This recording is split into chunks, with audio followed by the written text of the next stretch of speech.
What's up, Conroe? Welcome to a brand new edition of Nerd Thug Sports, coming at you on 104.5, 106.1, the sister stations, and streaming worldwide at irlonestar.com.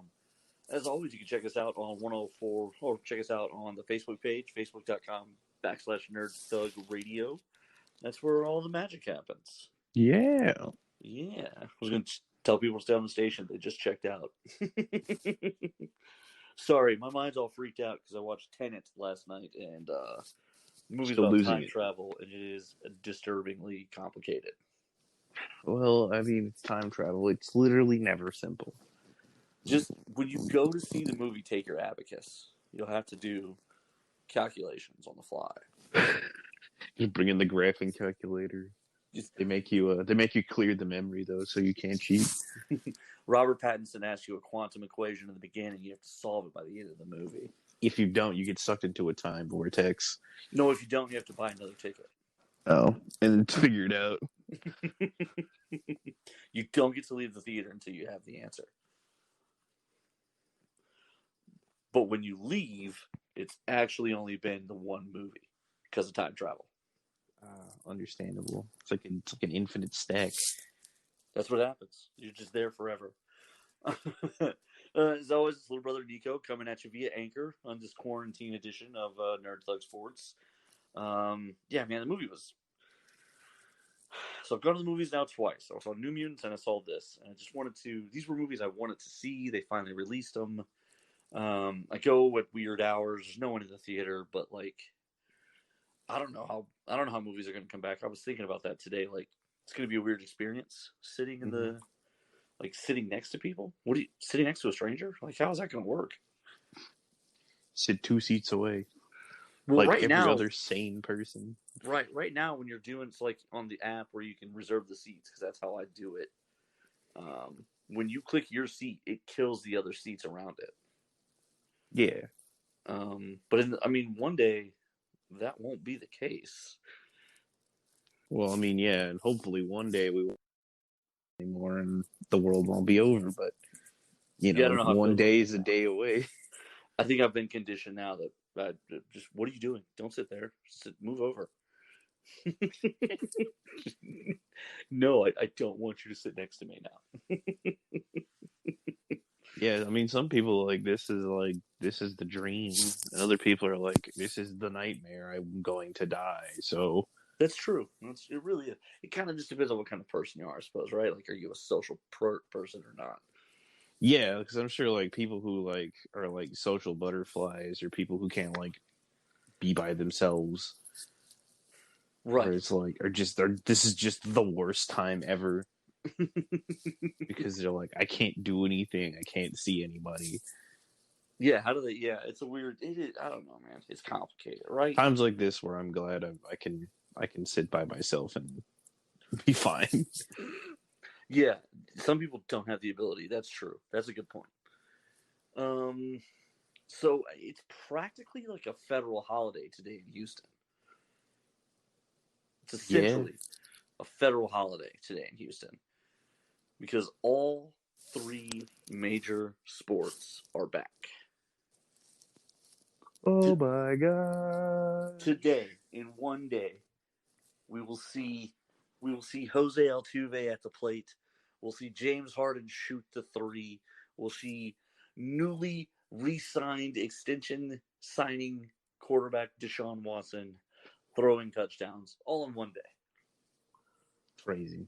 All in one day. Today will be special. The Astros, the Rockets, and the Texans all play. It's days like this where, this shouldn't even happen because all these sports should have different schedules. I don't think there's only no. I'm not. Basketball sure. should be over by now. No, baseball. No. Because Mr. October, the playoffs should be starting soon for baseball. No, I'm talking about basketball. Basketball actually would be starting up again in October.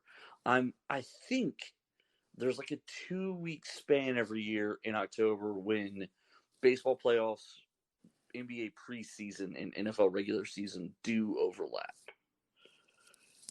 I think. Except it's none of these things. No, it's none of these things. This is regular season baseball. This is playoff basketball. And this is the debut of the NFL season. Like, what is that? It's weird. Also, baseball is almost there. 45 games in now, I think I'm pretty close to that. So they're running out of time, too. Their runway's shutting down. They're coming up on their playoffs. Wow, baseball went by so fast. It's almost like the season was like a good amount of time. Only a third? Yeah.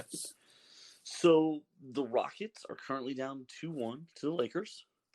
Okay. And they won game one, and they looked really good. Game one is the formula that they want to see. When they play like game one, they win. The Lakers, I think, had 97 for the final score of game one. And I told you if the Rockets keep you under 100, they beat you. Yep. However, games 2 and 3, the Lakers went. Game 3, I think it was like 111 or 115. So they not under 100. Yeah, they crossed the 100 mark on both of those games, and there's nothing you could do at that point.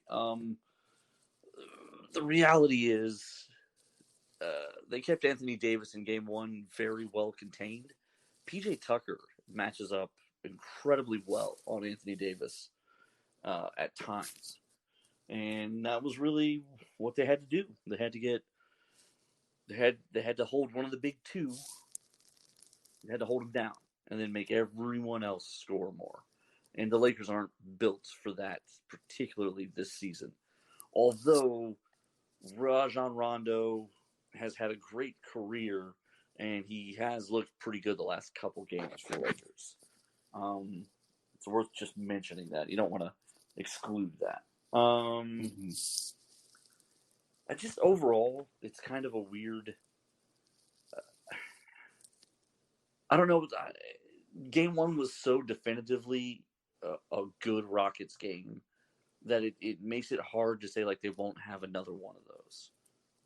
Right. But it's also not inconceivable to see the gentleman sweep because LeBron is LeBron James. When you have the greatest player in the NBA playing, I mean, what do you expect to happen? Yeah, unfortunately, just the way it is. Right, and that's sort of the Michael Jordan era Bulls kept a lot of great players out of the finals because they constantly were in it. And it's the same problem with LeBron James. He has taken so many different teams to the finals that it's not inconceivable that there's a lot of great players who just won't get a taste of it because of him. And Toronto was one of those teams up until recently. Correct. And that trend appears to continue. The East is a train wreck right now, though. The East is just a mess. So the Bucks are eliminated now. What happened, Bucks? The Miami Heat eliminated them 4-1. Insane. Now I told you that I liked the matchup, but I also told you that there was a guy who on one of the ESPN stations made like just the craziest prediction. They were like, "Give me a crazy basketball prediction." He was like, "Round 2, Milwaukee loses to the Heat," and this was like middle round 1, and I'm impressed by that. He called it. Well, it's a big brain prediction right there. It really is, because one of the big impressive things is this was a MVP season from Giannis Antetokounmpo, the Greek freak, who they all say is the next LeBron James. The problem is LeBron James is still playing.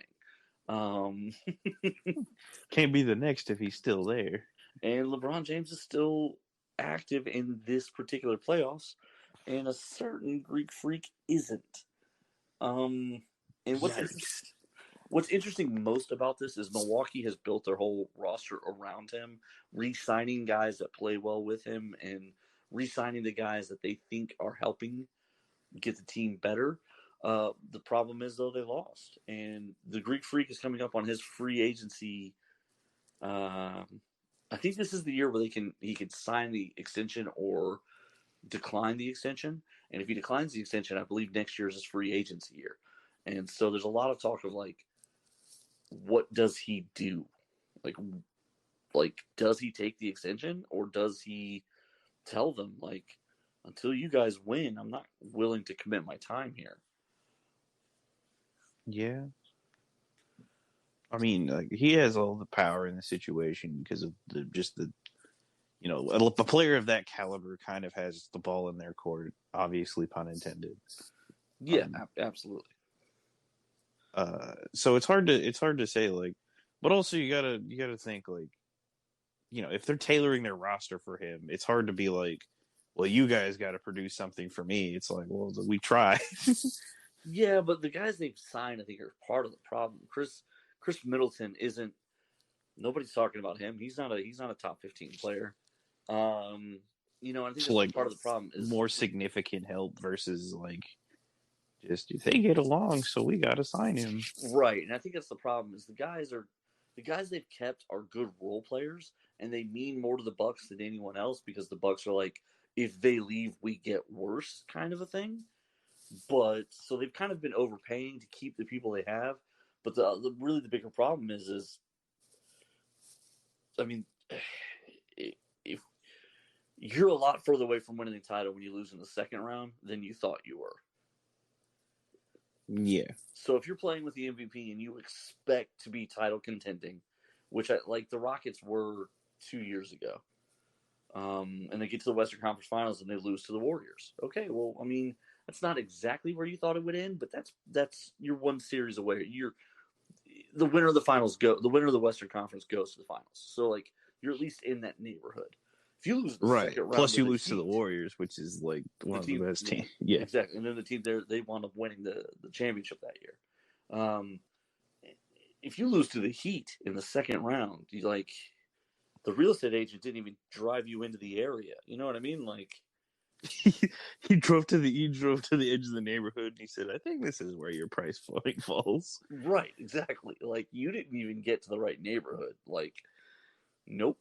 And I think that's probably more or most disappointing or most scary if you're a Bucks fan, is the sense that like you got this great player, but you couldn't even make it second round of the finals against the Heat, right, which at this point is like a pretty obliterated team.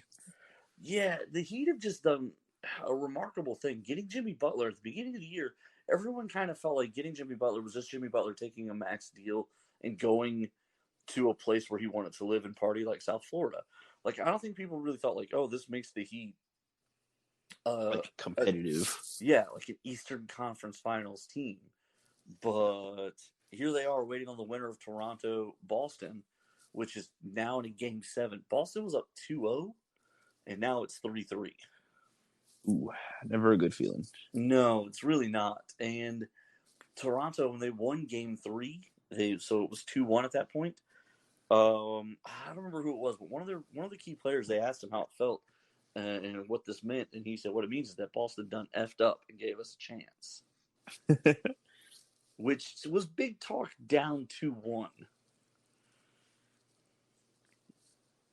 Now it's 3-3 though. Yeah, but he was right. So yeah, right. It'd be different if it was like we got this game and then they lost the next one and then that was the series. Like it is one. There's an interesting thing about sports where like there's a part of like speaking it into existence, right? Like him saying it is bold and it at the time is out of place, but it is incredibly true looking back.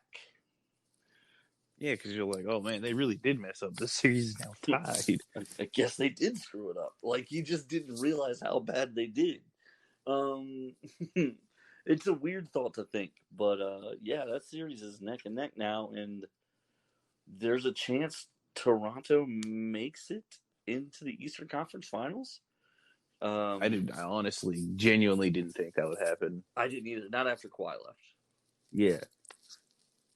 Them repeating as the Eastern Conference champions would be interesting. Then they play the Lakers after beating the Warriors? I don't know. Like, what's that look like? That would be weird. Or the Clippers are still in it. So does Kawhi's Clipper-led team meet Toronto? Oh, if that happens, I hate to break it. I don't think Toronto wins that one. Kawhi just wills the Clippers to it. The Clippers have been really up down. Denver is giving them a lot of trouble. Um, I watched Game 5, in which the Clippers wound up winning, and the going away. Watched the third quarter of the game. The Nuggets were winning, and they were up by about 12 at one point, and then somehow, with like 5 minutes to go in the fourth, the Clippers just pull away, and it's just over. But like the entire game, the Nuggets were hurting them, and then all of a sudden, nothing. I mean, sometimes it just happens like that. And it was just interesting. It was like, how did the Clippers steal this one? All right, we're gonna jump out to a break. When we come back, we're gonna talk some more sports, and then Nerd Thug Sports. Thanks.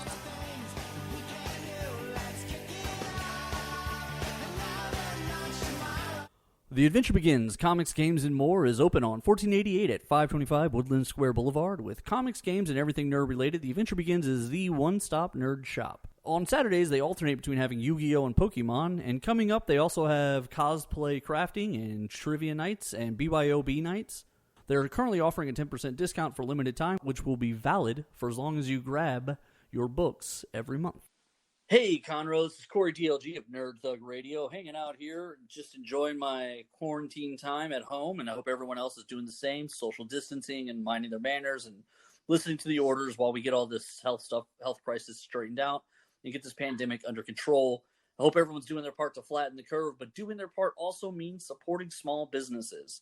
Local businesses here in Conroe, restaurants, things of that nature that have been able to stay open, they require the support of their community. So takeout is a good option to do. So reach out to those places, order some takeout food if you can afford it and if it's reasonable. I'm not asking anyone to risk their health, but the community has always relied on itself to support itself.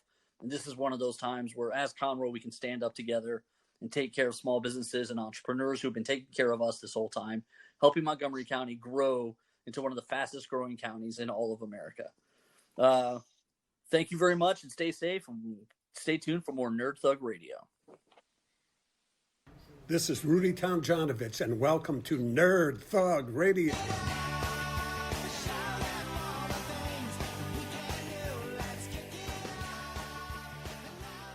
Welcome back to Nerd Thug Sports on 104.5, 106.1, the sister stations, and we're streaming worldwide at irlonestar.com. As always, you can go to facebook.com/Nerd Thug Sports, and you can check out all the fun stuff, cosplayers of the days and stuff like that. We're going to get back to all that.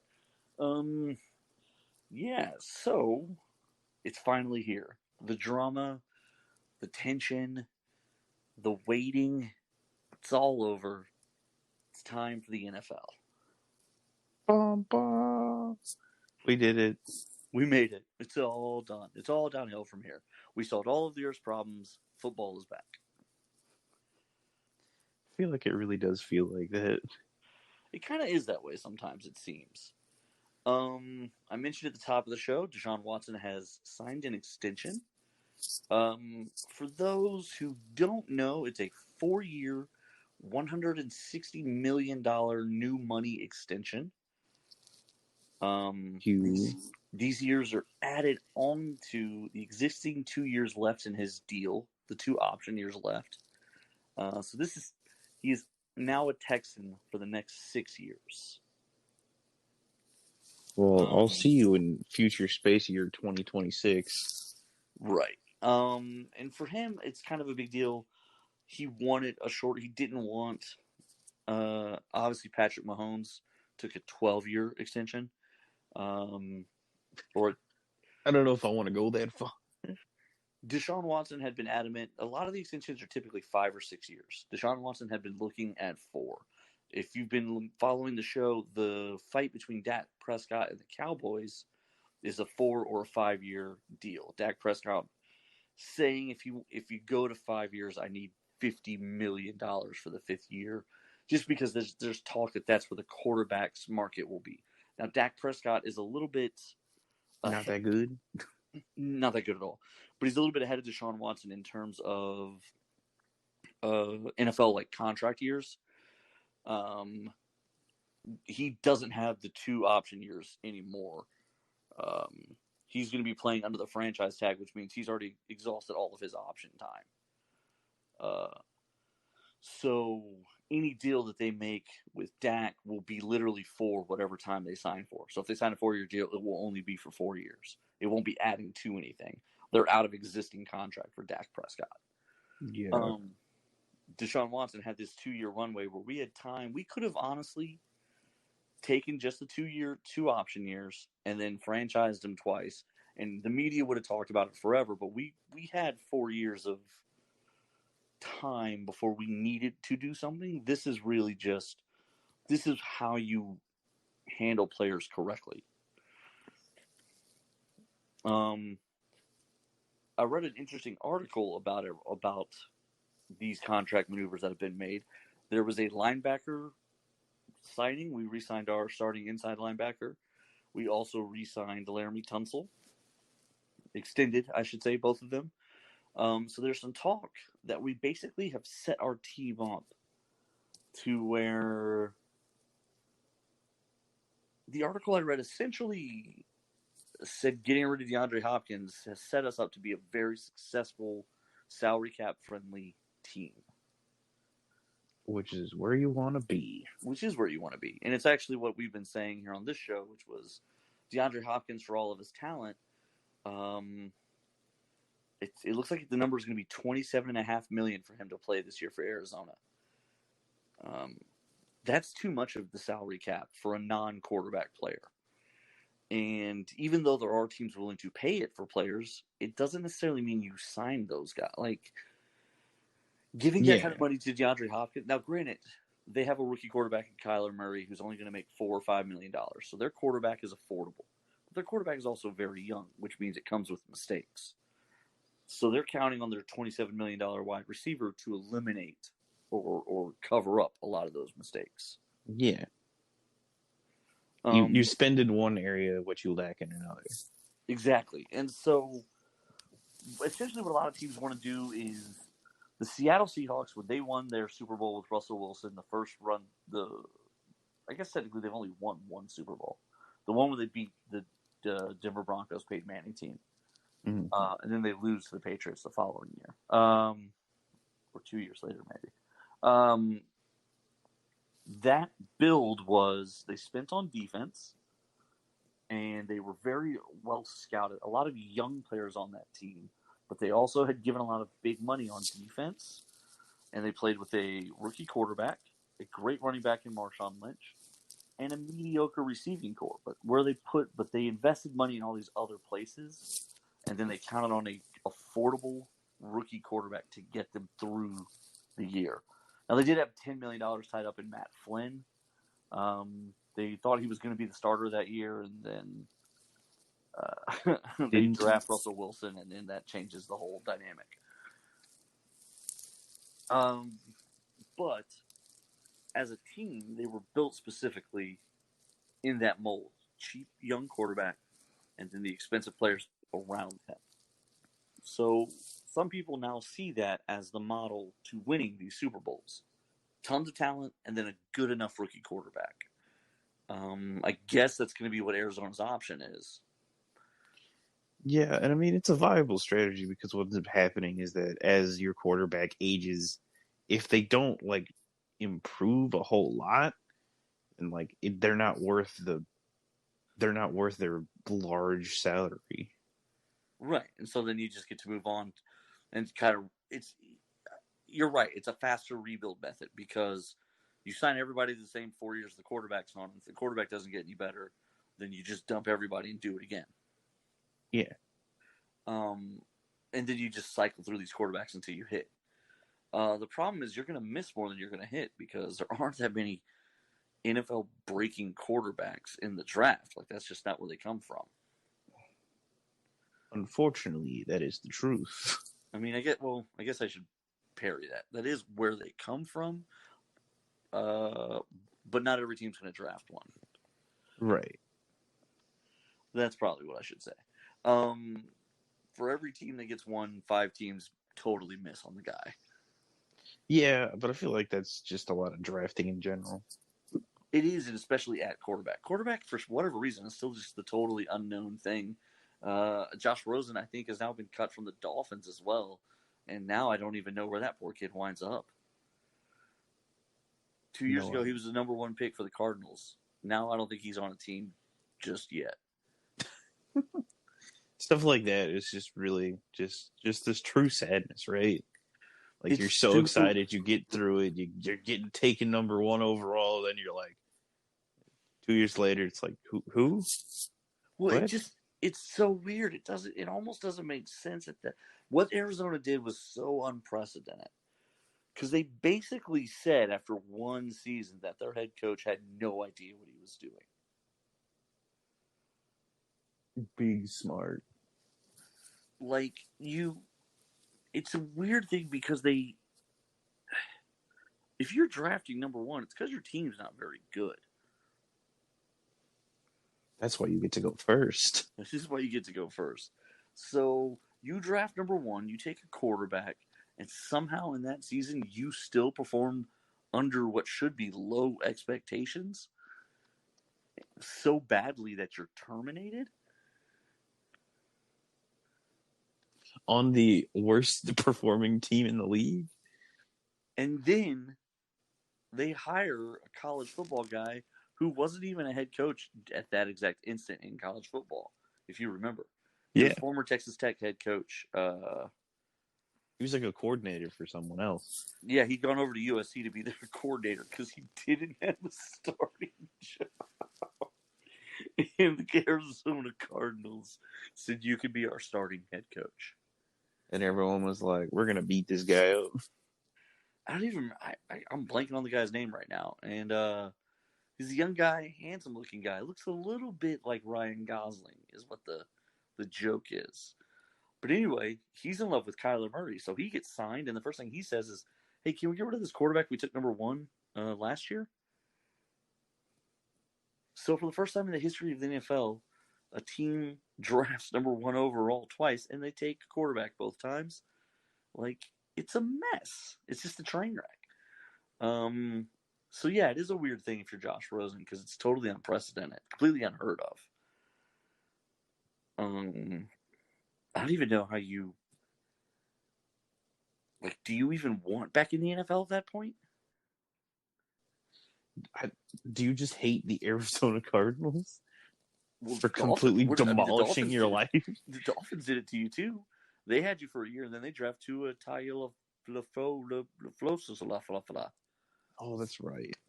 So you just hate these organizations, or are you bad? I don't know. He's probably not better than those guys, but he was good enough to be number 1 overall 2 years ago. Yeah, I don't know. It's one of those questions like, am I bad, or are they just that much better than me? I need to know. It is a painful thing to be an athlete in the NFL. I think that is the statement of the day. I mean, it already hurts to be an NFL player, but now the reality is, from the second you're drafted, even number 1 overall, the clock is ticking. Your job's not even safe. The clock is ticking. Your job isn't safe, and be ready to throw everyone else under the bus, right? Like, I mean, really, Josh Rosen should have been holding press conferences the whole time. Like, I don't know what these guys are doing. Please don't leave me.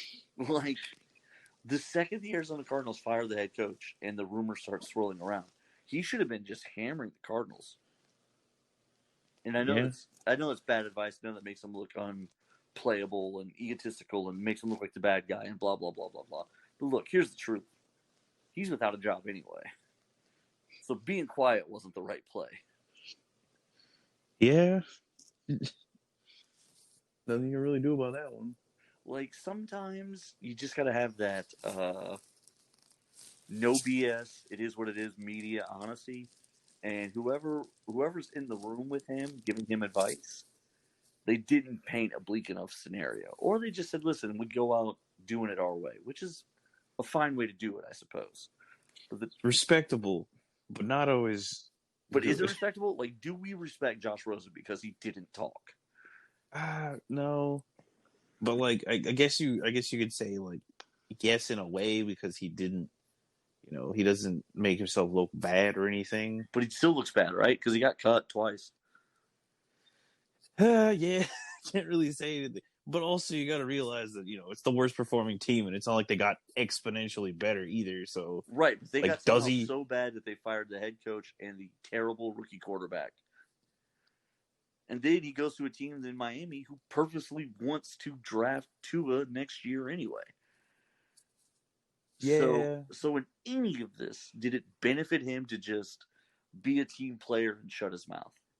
No, not really.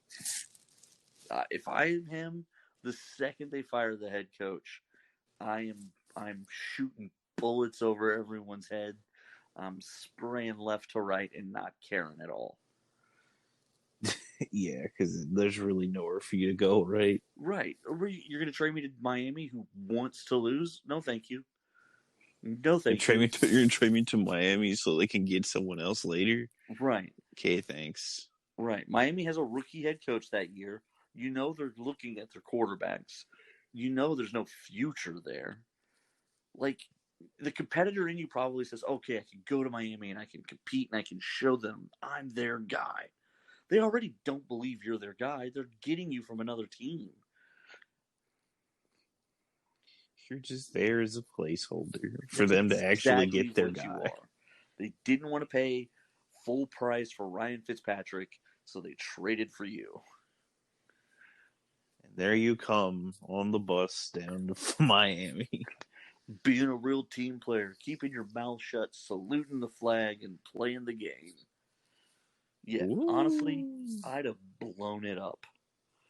And I'd have been like, you know what? Trade me to Oakland. Like, I'll take Derek Carr's job. Like, I would have been pointing, like, calling send your shot me, like a send Babe me Ruth. Anyway. Like, anywhere you put me, I'm the next starter. Like, I'd have just made it messy. So then no team, like, every team is like, well, if I bring him in, he's going to try and take the job, and he's going to do it publicly. Like, I can't have this guy on the team. Like, yeah, and then you don't get signed anywhere, and you're like, sick. Yeah, but you weren't getting signed. I mean, that's the thing. I don't think he's on a roster right now. So, I mean, like, the outcome is the same, and now we don't care about him. But if it had been the other way, the teams that don't take him were cowards. Yeah. Well, to him, anyways. To him, yeah. We're going to jump out here early because we're going to play a Rudy T interview to celebrate what I am calling Sports Day here in Houston. Houston Sports Day. Now, the Texans game is scheduled for 7:20 on NBC. We are, I believe, 8-point underdogs opening up in Kansas City. I'm actually optimistic because something about Kansas City's offense that people don't talk about is that it's based on rhythm and practice, and no one's had a lot of that. This is the season we win because everyone's out of tune and we're just good enough. Well, there's something to be said about a quarterback who plays his best football when everything falls apart. You bring a solid point. Like the comeback, he is the comeback king. He's the comeback king, and most importantly, if the plays all break down and no one is where they're supposed to be, he is still going to do everything in his power to create plays. So he's going to do it on his own. So it makes a weird dynamic. It is an interesting dynamic. So it makes all of a sudden the Kansas City teams where everything is precise and the over routes create the under routes and the under routes open up the deep guy. Like everything works together. Well, suddenly it's all a little more complicated. But we'll see. We'll see what happens. But anyway, check that out. I do want to thank everybody for listening. Enjoy Sports Day today. Get some football in you, guys. Just get it in you. Feel it. Get that All-American juice. But I just want to make the world aware. EA Sports added an update where they included Colin Kaepernick back on the Madden rosters. They also rated him higher than Cam Newton, who is a starter in the NFL. Like, we'll believe you. But also, Colin Kaepernick hasn't played football in 4 years. 4 years. On that note, we are going to jump out. Everybody have a great day. Enjoy the show. Enjoy the interview. catch some sports. On behalf of Little Brother Nico and myself, same Nerd Flick time, same Nerd Flick channel, fight the power, Black Lives Matter.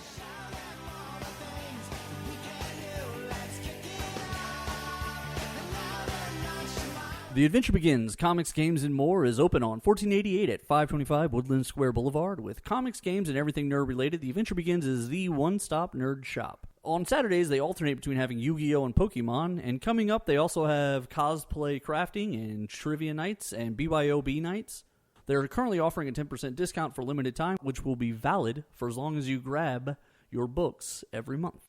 Hey, Conroe, this is Corey DLG of Nerd Thug Radio, hanging out here, just enjoying my quarantine time at home, and I hope everyone else is doing the same, social distancing and minding their manners and listening to the orders while we get all this health crisis straightened out and get this pandemic under control. I hope everyone's doing their part to flatten the curve, but doing their part also means supporting small businesses. Local businesses here in Conroe, restaurants, things of that nature that have been able to stay open, they require the support of their community. So takeout is a good option to do. So reach out to those places, order some takeout food if you can afford it and if it's reasonable. I'm not asking anyone to risk their health, but the community has always relied on itself to support itself. And this is one of those times where, as Conroe, we can stand up together and take care of small businesses and entrepreneurs who've been taking care of us this whole time, helping Montgomery County grow into one of the fastest growing counties in all of America. Thank you very much, and stay safe, and stay tuned for more Nerd Thug Radio. Hi, this is Kevin Smith, former Dallas Cowboy, Texas A&M Aggie as well, and I want to say what's up to Nerd Thug Radio.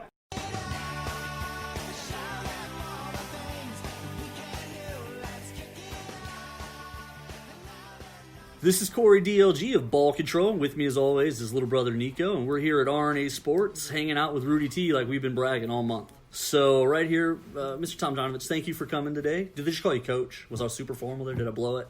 No, that was good. I answered to just about anything, and it's good to be back in Texas and to be back in this area.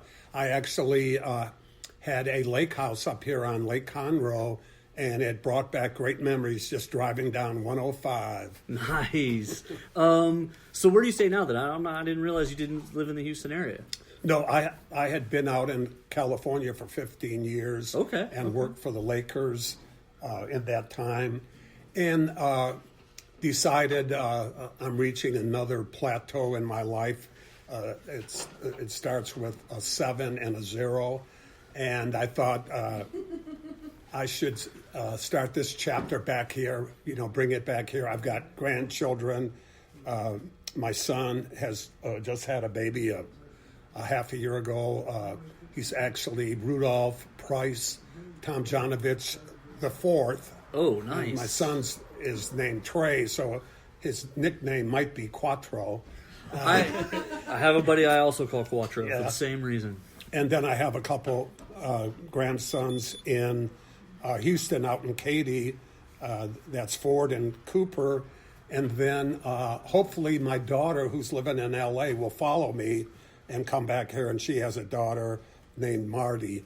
So being a grandpa is not as bad as I thought it would be. It's kind of cool. Yeah, my sister's made some babies, and now my mom's super granny, and she's buying all kinds of... She was never going to be the grandma, and now she's like, they can call me Mimo. And you're like, whoa, what's up about? Yeah, they're still looking for a name for me, so we'll find out. There you go. Papaw T. I'm going to throw it in the ring. That's my moniker there. All right, so obviously you came back to the place where you got to be considered royalty, right? 2 championships back-to-back. What's like the best memory from that run specifically?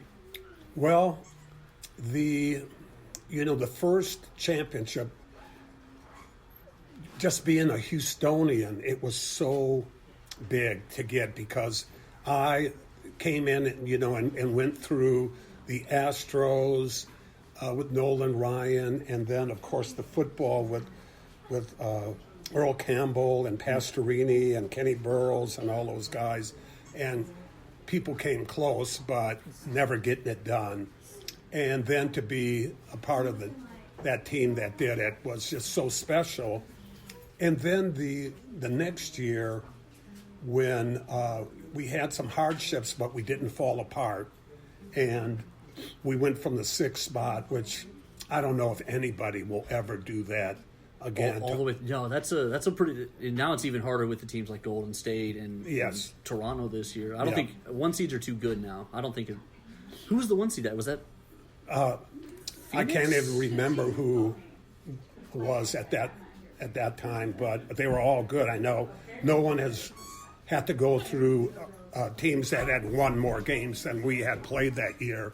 And San Antonio, a team who owned us during the regular season, we beat them in 6 games, which was a heck of a accomplishment. Yeah. And, just having an opportunity to have those kind of players on a team and get it done. It's so, I always have a saying, it's hard to win one game. When you have to win a game, it's really hard to win one game. And to have gone through all those do-or-die games, I think we had 9 elimination games, right? Elimination games in 2 years, and to win them all just says a lot about the character of those guys. Absolutely. And that team really tried to stay together for a long time as well. Those guys seemed really kind of close. When we were talking to Haywood Jeffries recently, he was with the Oilers, and he mentioned how that locker room was like super unique. And you're kind of known as a player's coach yourself. Well, was that kind of the case with y'all's locker room as well? Well, of course, whenever you're together with guys and you go through hardship, it bonds you. And that's the kind of stuff. You go through it once and you just feel this together. Hey, we did that together. We did it so many times, so you can imagine. And what's so cool about sports, but I think basketball, as much as any other sport, it brings people from all different backgrounds, nationalities, colors, probably religions. The Spurs teams always seem to be super international. Argentina, Spain, and absolutely. French. And, we had the Amigo. We had an African. And it's just amazing how it works, and it's really like that all around the world. I did scouting, and looking at the international teams, they'd have the majority of their team would be players from that country, but they might have a couple Americans and a couple other foreign players. And I just think sports is a wonderful way of getting people together. I definitely agree that basketball is kind of the international, because soccer hasn't really taken here. We grew up soccer. We're De La Guardias, obviously, so soccer was my dad was obsessed with soccer. So we know that's kind of but internationally, that's huge, and then here it doesn't take, but basketball kind of is number 2 in a lot of those places. Speaking internationally, you have a gold medal also? Yes. So you just back-to-back champion, gold medal. Is there any, I know. Yep. What else? Did you win, like, high school student of the year, too? That was close. What people have to understand about the Olympics is it's such an honor to be selected when you think your whole country and you're the guys who are picked to go and represent it, and then the pressure is so amazing. You just cannot believe it, and so when I was coaching in 2000, the NBA players in the Olympics had not lost a game. And we're playing against Lithuania, and they have a 1-point lead with a minute to go, and we foul a 3-point shooter who's a great 3-point shooter. And as he's at the line, my life is passing before my brain, and I'm thinking that at my eulogy, they'll go silver medal with the loss of Lithuania. And people coming up to talk. Well, he was a good friend, wonderful father, but the dummy lost, and we wound up winning that game. And I'm so proud to say that our guys dove on the floor. The guy who had fouled the 3-point shooter was Antonio McDyess, and he got the basket that put us ahead. And I mean, it was so physical. I think there were 4 guys on the floor, and he winds up putting it in. Is McDyess with the Pistons? He wound up winning the championship. Is that same Antonio McDyess? I don't know if they won the championship with him, but he's the Antonio McDyess. Yeah. Okay. Who all was on that? It was the 2000 team, right? 2000 in Sydney. Okay. That was yeah. Then the next year, they lost a lot of games. And you weren't there. We don't have to. Yeah. we won't put that one on you. Yeah. So you also like your first was about 23 years with the Rockets between playing and scouting and coaching. 33. 33. Short of you a decade. Yeah. You get to 70, you don't like that. Yeah, it was wonderful. That the one thing you can say about sports is that you're not going to settle in one place, and most people don't. But I had that opportunity to stay with one team all that time, and then the coach, the team afterwards. It's just amazing. That was a comment he made, actually. We spoke to someone who played all their football in Texas, and he was like, that's got to be really impressive. And you were with one city for almost your entire career. How many years did you coach the Lakers?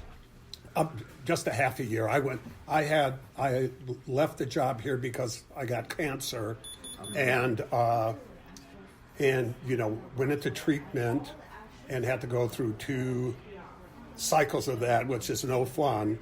And they pronounced me clear, and I was out scouting, and the Lakers approached me, and that sounded really good, but I should have probably waited and got acclimated, but I threw myself right back in there. And when I was in it, we were doing pretty good. We had a winning record, but I started feeling all the stress and thinking that maybe I made a mistake.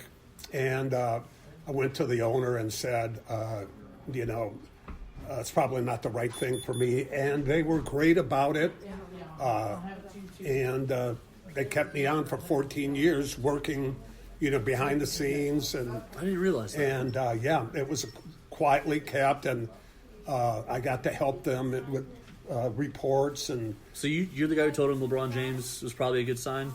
They wouldn't listen to me on that. But what was great about it, my son and I got to work together for 14 years. That's awesome. And he's a computer guy, and I had always wanted to know the true numbers, the analytics on some basketball plays and all that, and we did it, and it was a lot of fun. And the crazy thing is we didn't even have to be in the same city, because we had the computer and all that, but it was really interesting because, a lot of people would say I was just a gut feeling guy, and I went with my gut most of the time, and that is true, but I always wanted to know, is this the percentage thing to do? Is this the smarter play? Exactly. Is there a smarter play? Yeah. Well, that's always a good coach, right? You don't want to just hear one voice. You want to try and you want to use all the nuggets you can put in the basket, Yeah. And speaking of nuggets, we're going to get some nuggets in our basket here when we get out to a break. When we come back, we got more ball control.